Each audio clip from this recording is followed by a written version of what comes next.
Good morning everyone, কেমন আছো তোমরা সবাই? আশা করছি খুব ভালো আছো। আবারও চলে আসলাম একটা নতুন ভিডিওর সাথে। তোমাদের সাথে তো আমি অনেক কিছুই শেয়ার করেছিলাম, যে কোথায় থেকে কি করে আসতে হবে, কোন হোটেলে আমরা ছিলাম। তো আজকে একটু অন্য কিছু শেয়ার করি, যে ভ্যালুরে যদি যাও কখনো, কোথায় কোথায় ঘুরতে যেতে পারো, কিছু ঘোরার জায়গা আর কি। আমরা সেদিন চলে গিয়েছিলাম ভ্যালুর ফোর্থে। এটা ছিল সিএমসির একদম পাশে। আমাদের হোটেল থেকে প্রায় 3 থেকে 4 কিলোমিটার লাগে।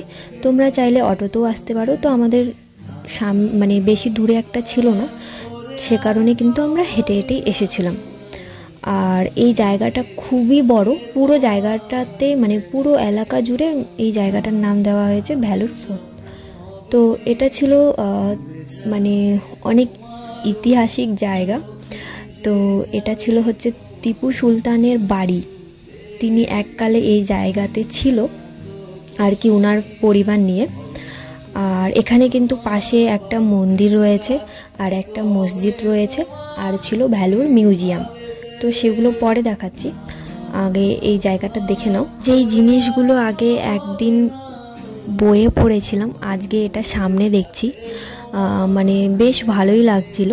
তো আমরা কিন্তু অনেকটাই ভেতরে গিয়েছিলাম যে কিছু আছে নাকি, সেখানে সেরকম এই জায়গাতে কিছু সেরকম একটা নেই। একটা পুকুর রয়েছে, আর এখান থেকে কিন্তু যে পাহাড়টা আছে, যেটা দেখতে পারছো পাহাড় বা যেটাই, সেটা কিন্তু মানে এত সুন্দর ভিউ এসেছিল যে বলার বাইরে। আর এখান থেকে মন্দিরও দেখা যায়। তো আমরা ফার্স্টে সেখানটায় ঘুরে নিয়েছিলাম, তারপরে এসেছিলাম মন্দিরে। আর এই মন্দিরটার নাম ছিল জলাকাণ্ডেশ্বর, এরকমই ছিল ওখানটায়, তামিল দিয়ে লেখা ছিল।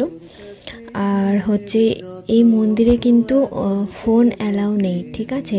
এই যতটা এই বাইরে যেটা আছে সেখান পর্যন্তই ফটো ভিডিও করতে পারো, কিন্তু ভেতরে অ্যালাউ নেই। আর ভিডিও করার জন্য হয়তো ওখানটায় কিছু চার্জেস ছিল, যদি তোমরা পে করো তাহলে ফোন অ্যালাউ করে। তো আমরা প্রথমে জানতাম না, আমরা কিন্তু ভিডিও প্রায় করেই নিয়েছিলাম। যখন মন্দিরের ভেতরে যখন দেখলাম যে ওখানে বোর্ড দিয়ে দেওয়া আছে মোবাইল নট অ্যালাউ, মানে ফটো ভিডিও নট অ্যালাউ, তারপরে কিন্তু আমরা ফোনটা রেখে দিয়েছিলাম। আর মন্দিরের ভেতরটা ভীষণ সুন্দর ছিল। আমরা যেহেতু খেয়ে নিয়েছিলাম, আমরা তো জানি না সেখানে পূজাও দেয়, তো আমরা খেয়ে নিয়েছিলাম, তো সে কারণে পূজা দিতে পারিনি, কিন্তু হ্যাঁ প্রণাম করেছিলাম। আর ওখান থেকে কিন্তু